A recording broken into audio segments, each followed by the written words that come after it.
So, as a men's rights advocate, I speak to men every day about various issues that they feel that they don't have support with. So, I've recently been dealing with a lot of men who have had false domestic violence allegations, and this ranges from years ago to current men who are still dealing with these issues in some capacity, whether it be through police issues still, court systems, paternity, child, getting their kids back in their custody, getting visitation rights or whatever, and also just with their work, with their work environment, with the communities, with families, and also just dealing with the mental health issues from this as well.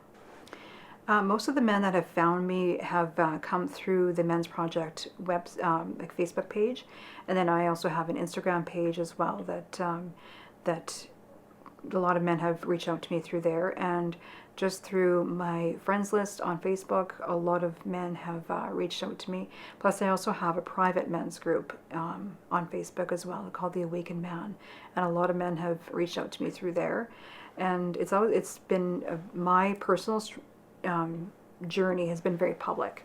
I've not the last 2 years of my separation from my ex-husband, I've been very open about what I have experienced in the past, and it's helped others to make them feel a lot more comfortable coming to me and saying, this is what I've struggled with, this is what my issue is, and they just have been able to I guess come to me openly, and then they are bringing their friends and they're saying, hey, you know what, this is a woman who is advocating for us, and she's somebody you can talk to. So as far as support government wise, I am also a advocate for an Indigenous group, so I have definitely been using that voice to get the support for the men's and boys as well. Recently I was in Ottawa doing a summit for murdered and missing Indigenous women, and it was also brought up at that time that men and boys need to be addressed as well. In fact, I spoke to the CEO of the company that I work with, and that's CAP, Congress of Aboriginal People. And so I did make sure that he was aware of the fact that I am advocating for men and boys, and he was on board and said that we do need to make this change. So my voice is being out there, and I'm basically advocating, like I say, for all the men and boys. And so I'd like to think that that I'm able to kind of take this to a different level as well, and I do have that support, which is really great. Most of the men that have been in contact with me have been in contact with me through Facebook, just because of location. Like, I'm in a small town, Saskatchewan. It's not, feasible for a lot of men to come out and see me, but I do take phone calls. We do through video chat. We do through text messaging. And then I also, because I'm also a medium, I do clairvoyant work as well. So I do readings for people. So occasionally if somebody wants to come in to do that, then they would come into my home and we would have a meeting that way. But for the most part, it's, online. I haven't done group meetings yet, but that's something I'm actually working on in the future, is to actually gather, to find a safe space and to start a men's support group, and to be able to, I just feel like it's been so done. I think that men are they're just starting to feel comfortable coming out, just with me. So then to all of a sudden say, hey, let's go into a group setting. I think that it's still something that they need to build that trust with me, because I want them to make sure that they feel comfortable opening up. And so I think what we're doing right now even just in a private group setting on Facebook, that is working well. And so eventually that is what I will do, is an actual physical group setting. So I've spoken to men in the States, all over Canada, different provinces, and I travel quite a bit for my work with the advocacy work for the Indigenous. So I do meet a lot of people throughout all over Canada with this. And yeah, so Canada and the States, I have a couple of people like across seas that I've spoken to in India, and some in the UK as well. I guess the most common thing that I've seen with men when they are first addressed, or first being made aware of false domestic violence accusations, is that they're totally blindsided. because at some point that they feel like they have, they're aware that the marriage is maybe, or the relationship has its ups and downs, but for the most part it feels like they've gotten to a point where it's like, okay, we're going to work things out, and then they feel like they just get the rug pulled out from under them. And that's, for the most part, it's either it's so much manipulation. It's almost like they get sort of, it's like a 1-2 punch, right? It's like I'm going to give you all these things, and now all of a sudden I'm going to be very cooperative, and we're going to work this out. And then all of a sudden they, get a surprise visit from the police, and then they have their children are taken away with zero notice, and then now they're having to fight for the inherent right of their own, to see their own children. And so this is causing a massive emotional and mental shock. Yes, thank you. When typically the men that I've spoken to date, the initial reaction when they first get served is obviously shock, but men and boys are not taught where to go for support. Women always have support. You grow up knowing that when you're, as a woman, if you need something, this is who you go to. Men and boys, they haven't had that upbringing, and that it's not commonplace for them to say, if this happens to you, this is where you go. So a lot of them just feel like law enforcement is your go-to person. But if it's law enforcement coming to you, who is now all of a sudden making you out to be the bad guy, and making you, being told that you've done something you haven't done. Now all of a sudden the person that you feel like you could trust, which is law enforcement, and that's the person that's coming to you, falsely, arresting you and putting you into this position by a spouse who is also your go-to person. So now you have law enforcement and your person, your partner, have both turned their backs on you, and where do you go? You have nowhere to go. Family and friends, most people don't have that open relationship where they can say, you know what, my wife just accused me of domestic violence. Guys will just say that, just laugh it off. It's just oh, she's just having a bad day, whatever. Where do you go? Guys don't talk openly about this stuff. So where do you go? There is nothing. So it's all of a sudden like coming to me and saying, I need help. Where do I go? I do feel that there's oftentimes when they first are arrested, and this is their first, I guess, taste of the fact that they're now being charged, and things have gotten to this level, they are immediately put into custody, even if it is for a 24-hour period. And it's a scare tactic, and they're all of a sudden put into there, and realizing that they're being told, like, where do you go? Like, you have nowhere else to go. This is what's happening. And when you're even being told by law enforcement officers that if you tell us that she didn't do it, or that she's the one who beat you up, or whatever happens, you're not going to get believed. So all of a sudden, when they're now sitting in jail, and their life has did a complete 360 in a matter of minutes or hours, and it takes a mental toll on you. And like, where do you go when the people that you feel are there to keep you safe and to protect you and do what's right for you, are all of a sudden, they're not there for you anymore. It leaves you very empty, and it leaves you oftentimes feeling very vulnerable. And mentally, where do you go? Like, it takes a mental toll on you. Unfortunately, a lot of the men that I do speak to about this, they felt so that there was nowhere to go. Obviously, the first thing that they think of, unfortunately, is suicide. Or like, what do I, like, I have no kids. I don't have my kids with me anymore. I have nowhere to go. I can't afford courts. I can't afford a lawyer. I can't afford to lose my job. Or, and you have no support. It feels like you have literally nowhere left to go. And that's automatically the very first thing that they think of is suicide. And unfortunately, there are some men who have thought about it multiple times. That have either attempted it, or that they have actually, just talked about it and been stopped. But to think about something that is, especially a false allegation, that gets to that point, where another human being can take it to that point, and not have repercussions, is beyond me.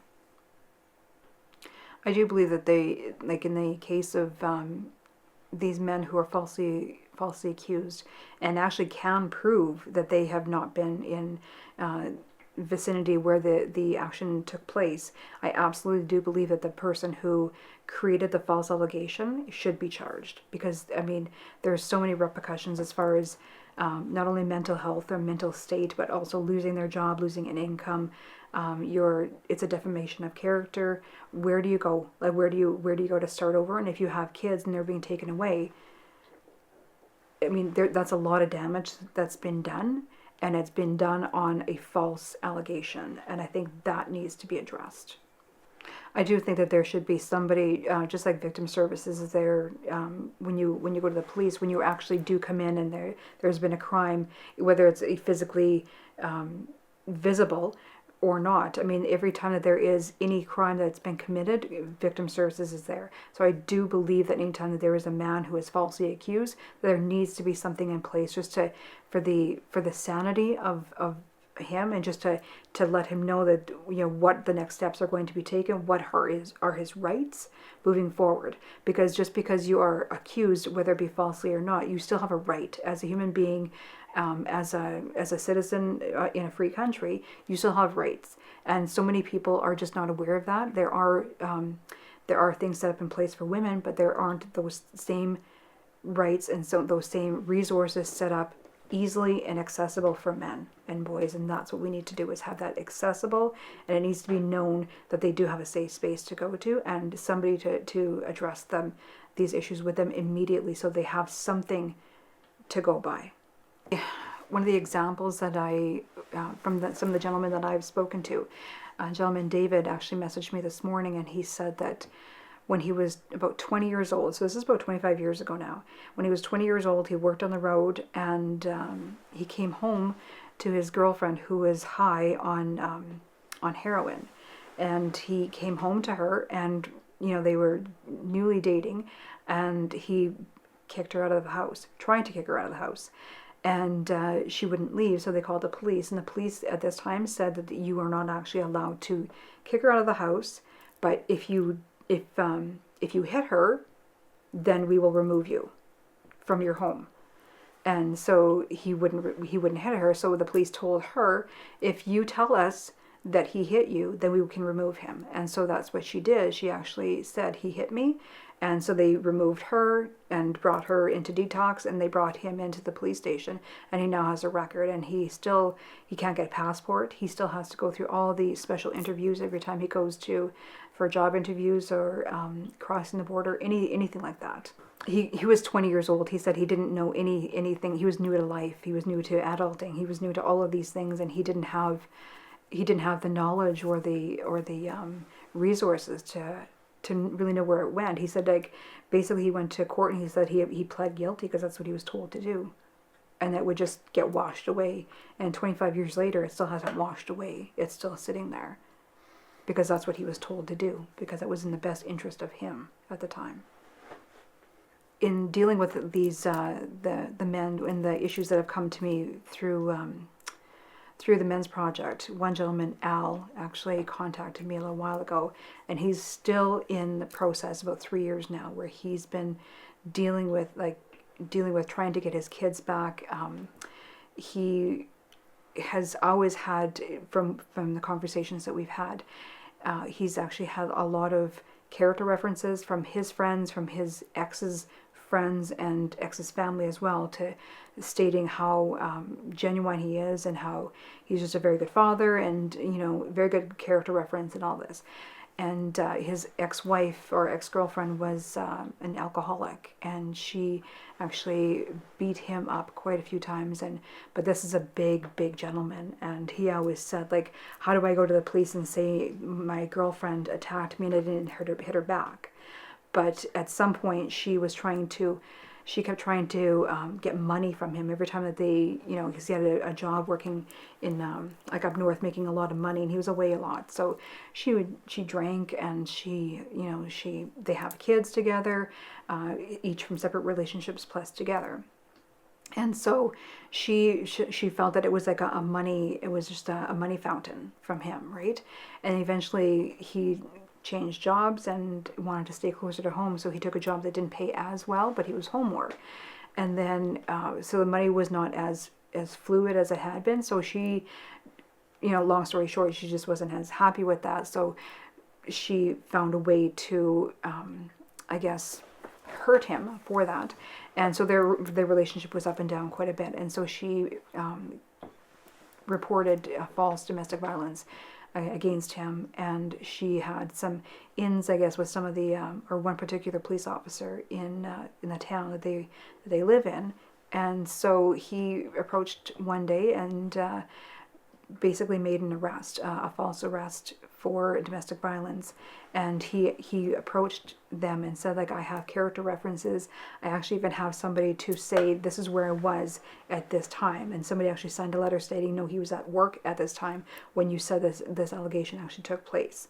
It didn't matter. It was still, he just still went through courts, and he's still paying for lawyers. He's gotten numerous reports, numerous allegations, and numerous things that he's having to deal with. His kids have been taken away every time that he is dealing with the police. There's different things that are coming out, different charges that are coming at him, going through courts, and she's lying, and he's addressing that and saying, why is she not being arrested, because she's the one who's lying in court. So it's been an ongoing process, and he's gotten to the point where he has cameras outside of his home. He has cameras inside of his home, and he's actually recorded a police officer coming into his home illegally. And so it shows the manipulation. It shows that there's been so many the shock and the drama and everything that has come with this. It's been overwhelming for him. He's attempted suicide multiple times. He has no money left. He has no way of getting any jobs because he's been dragged through the courts for the last 3 years. He has to have supervised visits with his children. His ex-wife has now actually said that he's been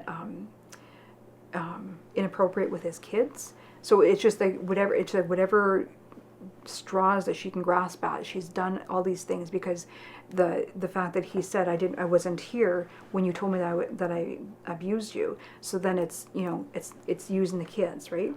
And so it's been ongoing, and he's actually attempted suicide. He's attempted it multiple times, and one time he actually put a rope around his neck, is what he told me, and he waited for the police to come because somebody had said that he was suicidal, and he waited an hour just to see how long the police would actually take to come, and it took him an hour to come, and he still got no attention from this whatsoever, and he's still dealing with this, and his wife, or his ex-wife, is still in the position of power by holding the kids and manipulating the system. And she's got this police officer who's in a local town. She's got a connection to him as a personal friend. So that's sort of her way of keeping her finger on the button as far as having control over this, which has made him he's lost trust. He's lost.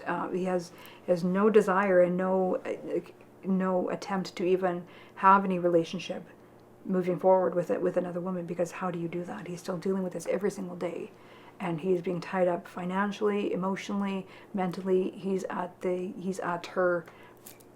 completely at her feet as far as being tied down. So, and he's in courts. Like, he's in courts regularly.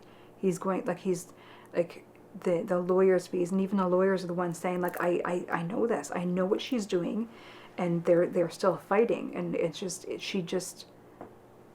like a tunnel vision. Whatever it is that I feel like you did to me, you have to pay, and I will go through every step to make sure that you pay, because somebody has to pay. I find that there's a lot of manipulation that happens, and I find that it's almost like I came from I left a very controlling, narcissistic relationship with my ex-husband, who is also law enforcement, and I find that there's a lot of sympathy for women who have gone through controlling, whether it be financial, controlling finances, or time or who you are with, all of those things.